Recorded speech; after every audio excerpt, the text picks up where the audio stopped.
When Cardinal Francis Muller became Vatican City's most trusted religious leader, faithful Catholics trusted him with their children's spiritual guidance. But when his prescription drug addiction and child trafficking schemes consumed him, he began selling children to international pedophile networks and murdering priests who discovered his crimes, turning sacred churches into deadly trafficking operations. Before starting the video, don't forget to subscribe to the channel and turn on notifications. Now let's get back to the video. The Italian morning mist surrounded Vatican City's ancient walls as Cardinal Francis Muller organized encrypted communication devices and international travel documents for what would become the most dangerous religious ceremony of his 26-year career as the Catholic Church's most influential cardinal and international missionary coordinator. At 62 years old, Francis had established himself as the Vatican's premier religious authority, controlling worldwide missionary programs and international charity operations that attracted wealthy benefactors, foreign governments, and criminal organizations who valued his access to global Catholic networks and his reputation for facilitating the most secretive international religious activities affecting charitable funding and missionary coordination throughout developing nations. Francis's cardinal residence occupied the most secure section of Vatican City's administrative complex, featuring private meeting rooms, encrypted satellite communication systems, and international coordination centers that allowed him to oversee the Church's most sensitive global operations while maintaining absolute control over charitable funding. Worth billions and missionary programs affecting religious activities in countries where government oversight was minimal and international monitoring was practically non-existent. The interior of Francis's residence reflected his mastery of international religious administration and his understanding of the Catholic Church's expectations for both spiritual excellence and absolute discretion during the most critical missionary decisions affecting global charitable operations, featuring walls displaying papal appointments from multiple pontificates, photographs of international religious ceremonies, and testimonials from grateful Catholic communities whose spiritual needs had been served through his missionary expertise and strategic guidance affecting worldwide religious programs.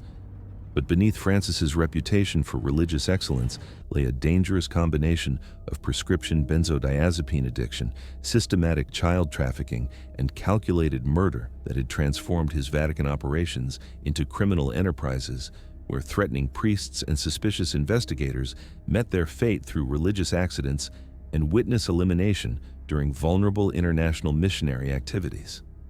"Good morning, Your Eminence," said Father Michael Chen, arriving for his weekly missionary briefing about ongoing international programs and federal cooperation requests that required Francis's authorization for charitable funding and religious coordination affecting Catholic missions in developing countries where child protection oversight was limited and international monitoring was insufficient. Michael had recently discovered irregular funding procedures and had begun questioning Francis's explanations about emergency charitable authorizations that seemed to bypass normal Vatican oversight processes and international compliance requirements. "Good morning, Father Chen," Francis replied with the religious authority and international missionary expertise that had made him legendary among Vatican administrators who viewed him as both spiritual leader and global coordinator, capable of navigating complex international regulations while ensuring maximum charitable impact through sophisticated funding negotiations and strategic missionary allocations affecting religious programs throughout developing nations and conflict regions. Michael had become Francis's most dangerous subordinate, not because of his demanding missionary requirements or his international coordination responsibilities, but because of his recent discovery of unauthorized funding transfers and his growing awareness of the trafficking operation that Francis had been conducting, while supposedly providing legitimate religious administration for Vatican charitable programs and international missionary coordination affecting child welfare and religious education. What Michael didn't know was that Francis had been systematically trafficking children and murdering religious personnel for over 5 years, using his cardinal authority and access to international missionary networks to coordinate child trafficking operations while eliminating anyone who discovered his exploitation of charitable programs or threatened to expose his criminal use of religious resources for human trafficking and international criminal coordination. Francis's transformation from respected cardinal to calculating killer had begun 7 years earlier, when his prescription benzodiazepine addiction had escalated from legitimate anxiety management following Vatican political pressures to daily dependency that consumed his substantial cardinal stipend and forced him into relationships with international child trafficking networks who offered enormous payments for access to vulnerable children through Catholic charitable programs and missionary activities in countries where child protection was minimal. His addiction cost over $4,000 per day, while his access to Vatican charitable networks provided unprecedented opportunities for coordinating child trafficking operations that generated millions through international criminal organizations seeking access to vulnerable children in developing countries where Catholic missions operated with minimal government oversight and international monitoring.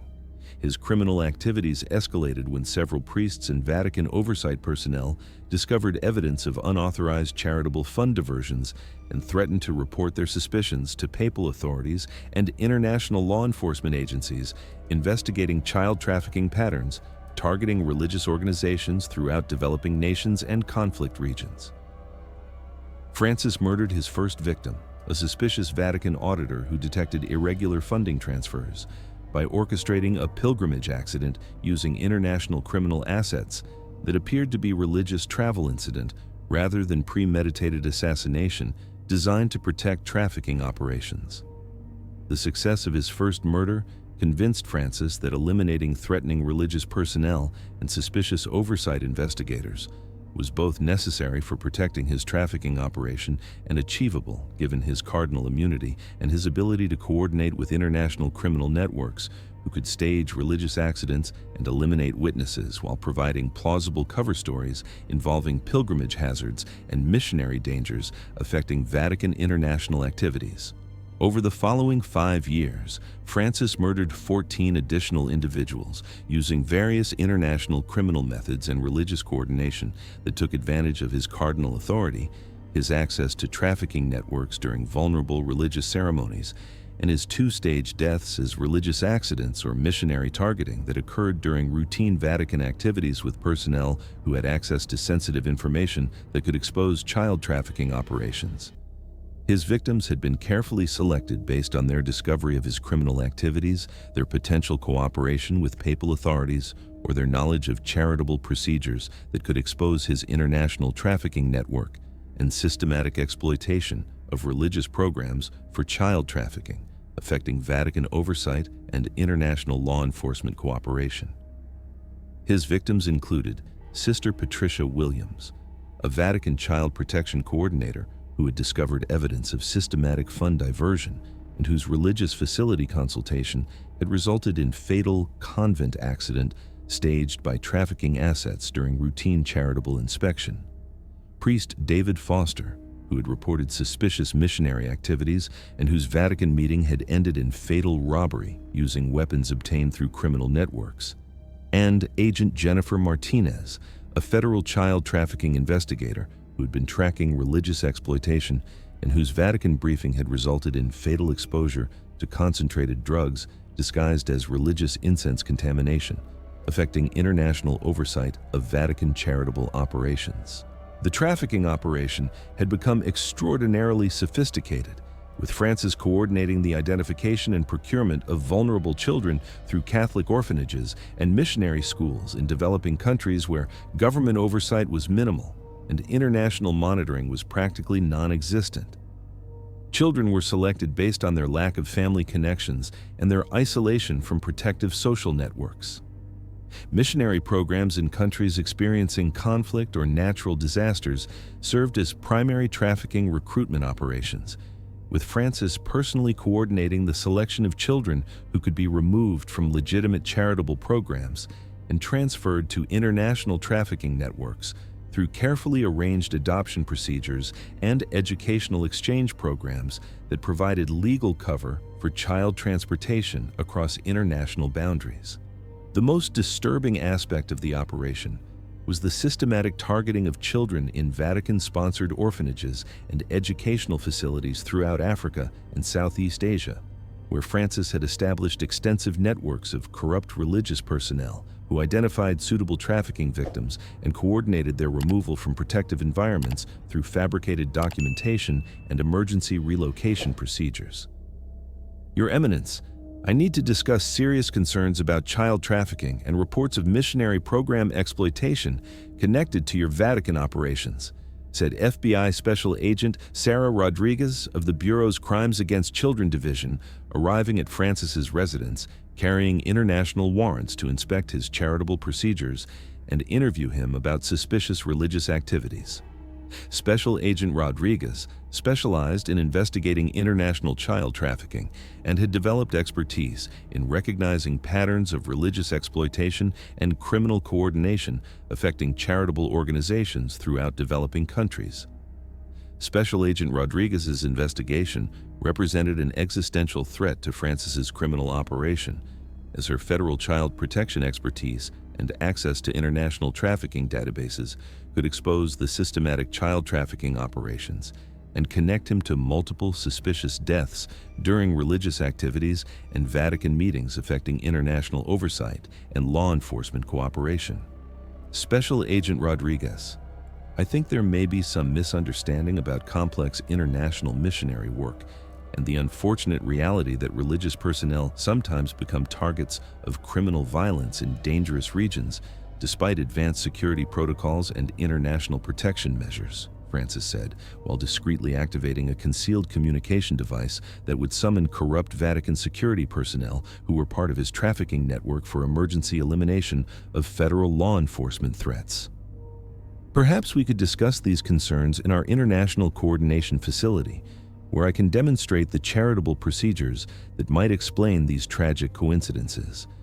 Vatican missions involve dangerous international operations that might appear suspicious to those unfamiliar with religious charitable work and international child protection in conflict regions. Special Agent Rodriguez agreed to examine Francis's charitable procedures, not realizing that the Cardinal was leading her to a secure facility where previous murders had been committed and where Francis planned to coordinate her elimination using trafficking network assets while staging the scene as federal agent, targeting that occurred during international investigation, providing cover for her elimination while appearing to be criminal retaliation rather than deliberate murder by a cardinal protecting his trafficking operations. But Francis's carefully planned murder of the federal agent was about to be prevented by the unexpected arrival of Vatican oversight officers who had been investigating charitable fund irregularities and had identified connections to his systematic trafficking activities affecting international religious programs and child protection oversight. Papal Inspector Michael Torres had been conducting comprehensive investigation into Vatican financial irregularities and international charitable corruption that exploited cardinal authority to facilitate criminal operations and eliminate potential witnesses to trafficking crimes affecting papal oversight and international law enforcement cooperation targeting religious organizations. Inspector Torres specialized in investigating Vatican crimes and had developed expertise in tracking religious administrations that compromised church integrity while conducting systematic elimination of threats to trafficking operations affecting international charitable work and papal oversight of missionary programs. The Vatican investigation had been initiated by reports from multiple international child protection agencies and religious oversight organizations who noticed patterns of suspicious charitable funding and religious personnel deaths, suggesting trafficking networks were infiltrating Vatican operations to facilitate child exploitation, while eliminating witnesses through sophisticated methods disguised as religious accidents. Cardinal Francis Muller, I'm Inspector Torres representing Papal Oversight, he announced as he entered the coordination facility where Francis was coordinating Special Agent Rodriguez's elimination. I have Vatican warrants for your investigation on charges of systematic charitable fraud, international child trafficking, conspiracy against church doctrine, and multiple suspicious deaths related to your exploitation of cardinal authority for criminal operations affecting papal oversight and international religious programs. Francis's reaction to the Vatican oversight intervention was desperate attempts to maintain his religious credibility as he realized that federal agents and papal investigators had been investigating his trafficking activities and connected them to systematic religious personnel murders and international criminal coordination affecting Vatican administration. Special Agent Rodriguez looked stunned as she realized how close she had come to being murdered by the cardinal she was investigating for child trafficking. Her federal investigation had not only exposed Francis's trafficking and murder operation, but also prevented her own death at hands of a killer using religious authority as cover for systematic elimination of federal agents and child protection investigation threats. The comprehensive investigation that followed Francis's arrest revealed the full scope of his criminal enterprise and sophisticated methods he had developed to exploit cardinal authority for systematic international child trafficking and murder. Forensic analysis of Francis's Vatican operations revealed extensive evidence of his trafficking activities, including sophisticated communication systems for coordinating with international criminal networks, detailed records of child trafficking worth millions, and comprehensive files containing charitable information that had been exploited to identify trafficking victims and coordinate international child exploitation affecting Vatican oversight and law enforcement cooperation. The investigation uncovered Francis's connections to international child trafficking organizations who had been coordinating religious exploitation and Vatican corruption operations while using his cardinal access to procure children and eliminate witnesses through sophisticated methods disguised as religious accidents and missionary targeting affecting Vatican personnel and international investigators. Most disturbing was discovery of Francis's detailed knowledge of international charitable systems and child trafficking procedures, which he had used to develop increasingly sophisticated approaches for exploiting vulnerable children while eliminating religious personnel who discovered his trafficking operations or threatened to expose his international criminal coordination activities affecting papal oversight and law enforcement cooperation.